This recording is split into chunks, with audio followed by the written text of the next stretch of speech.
जब मैं इन बातों को लेकर प्रभु के सम्मुख थी तो मैं अपनी कलीसिया के ऊपर नजर डालने लगी, अपनी कलीसिया के एक परिवारों की ओर मेरी नजरें ऐसे जाने लगी।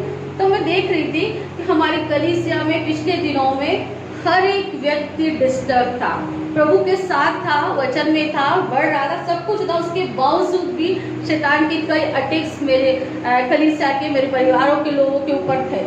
बहुत से लोग बीमार थे, बहुत से लोग किसी और बात से डिस्टर्ब थे, बहुत से लोग प्रभु के साथ चलते हुए भी भटक गए थे। लेकिन परमेश्वर बहुत महान है, परमेश्वर बहुत दयालु है, परमेश्वर हमें कभी भी ऐसे भटकने नहीं देता है, क्योंकि परमेश्वर ने हमें चुना है और हमसे एक वाचा बांधी है। नाइट प्रेयर में प्रभु ने हमें दिखाया था उस सिगड़ी के अंदर कि परमेश्वर ने हमसे वाचा बांधी है, तो परमेश्वर हमें ऐसे ही नहीं छोड़ देता है। इसलिए जब मैं लेडीज मीटिंग में भी गई तो वहाँ का भी जो विषय था तो वो विषय ये था पुनर्वापसी, पुनर्वापसी, वापिस लौट आओ।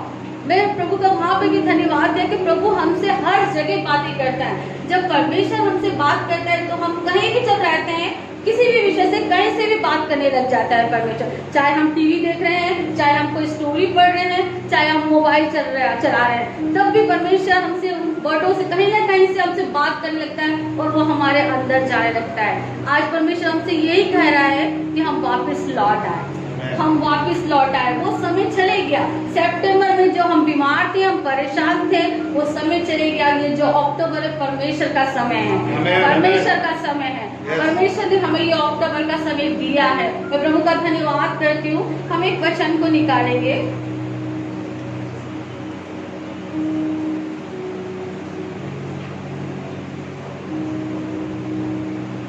उत्पत्ति 21 उसका 1 हम पढ़ेंगे।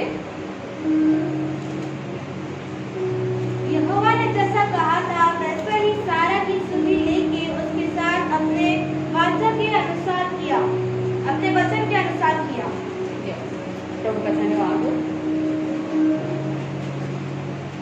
यहोवा ने जैसे कहा था वैसा ही सारा की सुधि लेके उसके साथ अपने वचन के अनुसार किया। सारा अब्राहम से गर्भवती हुई और उसके बुढ़ापे में उसी नियुक्त समय पर जो परमेश्वर ने उससे ठहराया था एक पुत्र उत्पन्न हुआ। ये अक्टूबर का समय जो परमेश्वर हमें स्मरण करने वाला है, परमेश्वर हमें याद करने वाला है। हम हमेशा हम लोग परमेश्वर के पास जाते हैं और प्रभु से कहते हैं प्रभु आप हमारी सुनी लीजिए, प्रभु हमारे साथ ऐसा करिए, प्रभु हमारी प्रार्थना को सुनिए। लेकिन प्रभु आज ये कह रहा है कि प्रभु हमारी सुनी लेगा, प्रभु हमें स्मरण करेगा, प्रभु हमें वापस लौटा ले आएगा। जिस तरह से सारा के पास परमेश्वर खुद गए, जबकि सारा को मालूम था कि मेरी स्थिति कैसी है, मैं एक बच्चे को पैदा नहीं कर सकती हूँ, लेकिन उसने हंसी भी उड़ाई थी, लेकिन फिर भी परमेश्वर उसके पास में जाके परमेश्वर ने उससे वायदा किया था, क्योंकि परमेश्वर ने एक वाचा बांधी थी कि मैं तुझे बहुत सी जातियों की माता ठहराऊंगा। इसलिए परमेश्वर ने अपने समय में सारा को एक बेटा देकर और परमेश्वर ने उसे आशीषित किया। उसी प्रकार परमेश्वर हमारी सुधि लेगा और हमें बार बार इस अक्टूबर के महीने में जाना है प्रभु के पास और प्रभु को बोलना है कि प्रभु आप मुझे स्मरण करिए। जिस तरह से परमेश्वर आपने सारा को स्मरण किया, उसी तरह मुझे भी स्मरण करिए प्रभु जी, मुझे भी मेरी मदद करिए प्रभु जी। तब परमेश्वर उतर आएगा और हमारी सुधि लेगा।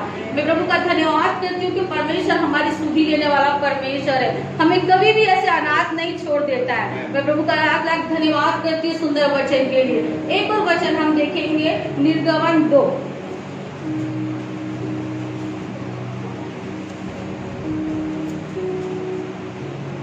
निर्गमन 2 का 24 हम देखेंगे।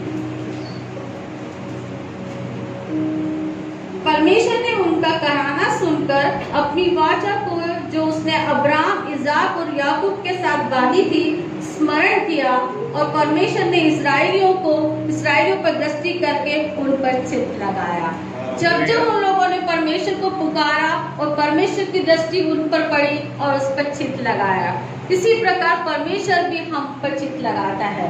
परमेश्वर भी हमारी सुधि लेता है। जब हम परमेश्वर के पास जाएंगे, उसे स्मरण दिलाएंगे, बार बार परमेश्वर को बोलेंगे प्रभु आप हमारी सुधि लीजिए, तब परमेश्वर हमें स्मरण करेगा। वो हमें कभी नहीं बोलता है, वो हमारे चेहरे को अपने हाथों में खोद कर रखने वाला परमेश्वर है। इस अक्टूबर के महीने में जो कुछ भी हम प्रार्थना करेंगे, परमेश्वर हमारी प्रार्थना को सुनकर उत्तर देने वाला परमेश्वर है।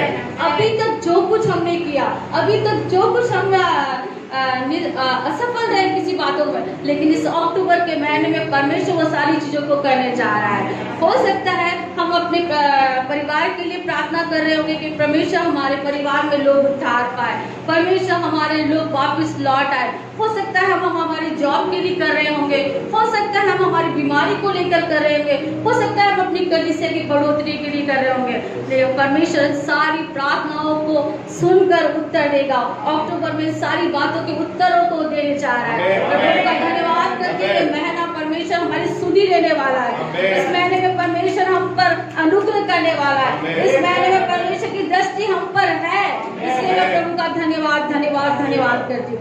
एक और वचन को हम देखेंगे, लूका 23।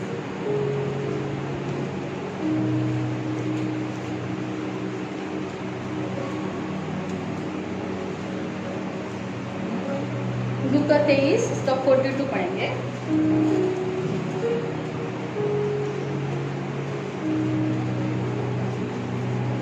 पढ़िए, कोई भी पढ़ सकता है। तब उसने कहा, हे यीशु, जब तू अपने राज्य में आए तो मेरी सुधि लेना। यस, आमीन। जब तू अपने राज्य में आए तो मेरी सुधि लेना। कौन था वो? चोर था, वो चोर था, डाकू था। उन दोनों को यीशु मसीह के साथ में आसपास लटकाया गया था। उसमें से एक ही ऐसा व्यक्ति था जो जानता था कि ये परमेश्वर है, ये प्रभु है, ये सब कुछ कर सकता है। जब ये अपने राज्य में आए, प्रभु आप मेरी सुधि लेना। जैसे ही उसने ये कहा कि प्रभु आप मेरी सुधि लेना, परमेश्वर ने उससे क्या कहा? हम पढ़ेंगे उसको आगे। उसने उससे कहा, मैं तुझसे सच कहता हूँ कि आज ही तू मेरे साथ स्वर्गलोक में होगा। आज ही तू मेरे साथ स्वर्गलोक में होगा। परमेश्वर हमसे आज कहने जा रहा है कि इस अक्टूबर महीने में जब जब तुम मुझे पुकारोगे, जो भी प्रार्थनाएं तुम मेरे सामने रखोगे, प्रभु हमारी सुधि लेगा। परमेश्वर हमारी प्रार्थना को सुनकर उत्तर देगा। परमेश्वर हमारे साथ है, इसलिए मैं परमेश्वर का बहुत धन्यवाद करती हूँ कि परमेश्वर हमें ऐसे ही नहीं छोड़ देते हैं। मैं प्रभु का धन्यवाद करती हूँ क्यों ऐसे समय में जब प्रभु इतने दर्द में थे, उसको कोड़े मारे गए थे, उसको क्रूस पर टांगा गया था, इतनी तकलीफ के समय में भी परमेश्वर उस चोर की सुधि ली। वही परमेश्वर आज भी जीवित है, आज भी उसकी दृष्टि हम पर है, आज भी वो हमारी सुधि लेने वाला परमेश्वर है, आज भी हमें उठाकर खड़ा करने वाला परमेश्वर है। प्रियो, मैं आपसे यही विनती करना चाहती हूँ कि इस अक्टूबर महीने में आप हर प्रार्थना में प्रभु से कहे, प्रभु आप मेरी सुधि लीजिए, प्रभु आप मेरी प्रार्थना को सुन लीजिए, प्रभु आप मेरे साथ रहिए, प्रभु मेरे आने जाने में आप मेरे सहायक रहिए, प्रभु मेरे परिवार में आप आश्चर्य का अनुभव करिए, प्रभु हमारी कलीसिया में आपका चलन होना पाए और हम वापस लौट आए प्रभु के सामने, हम वापस लौट आए प्रभु के सामने। प्रभु हमारे लिए सब कुछ करने के लिए तैयार है, क्योंकि प्रभु की दृष्टि हम पर है। प्रियो, यदि अगर अभी हम ना लौटे तो बहुत पछताएंगे, क्योंकि परमेश्वर हमें हर समय समय देता है, हर समय समय देता है कि वापस लौटाओ मेरे बच्चे, वापस लौटाओ। आखिरी समय तक प्रभु हमें समय देता है। यदि अगर अभी भी नहीं लौटे तो हम बहुत पछताएंगे, हम बहुत पछताएंगे। इसलिए बहुत ही परमेश्वर के साथ नम्रता के साथ, दीनता के साथ परमेश्वर के सम्मुख आके वो सारी बातों को भूल जाए, जो कुछ हम पिछले समय में करते रहे, जो गलतियां हमसे, सारी बातों को भूल जाए, क्योंकि प्रभु भी स्मरण नहीं करता। परमेश्वर भी हमारे पापों को, हमारे अपराधों को पीठ के पीछे फेंक देता है, फिर उसे कभी स्मरण नहीं करता है। विंध्याचल से अस्ताचल जितनी दूर है, उतनी दूर उस सारी बातों को दूर कर देता है, उसे स्मरण नहीं करता है। तो फिर हम क्यों स्मरण करें? फिर हम क्यों उस बोझ को लेके चले? हम क्यों हमारे ऊपर, अपने ऊपर सारी दोष भावना को लेके चले? हम फेंक दें उस सारी बातों को और प्रभु का धन्यवाद करें कि प्रभु आप मेरी सुधि ले रहे, इससे धन्यवाद करते हैं, आप मुझे स्मरण करते हैं, इसलिए मैं आपका धन्यवाद करती हूँ। मैं विश्वास करती हूँ परमेश्वर ने जरूर इन वचनों के द्वारा आपसे बातचीत की होगी, क्योंकि परमेश्वर ने मुझे उठाकर खड़ा करा, मुझसे बातचीत की है। मैं विश्वास करती हूँ आप लोगों से भी इस वचनों के द्वारा बात की होगी। मैं प्रभु का धन्यवाद करती हूँ, सारी महिमा आदर प्रभु को देती हूँ।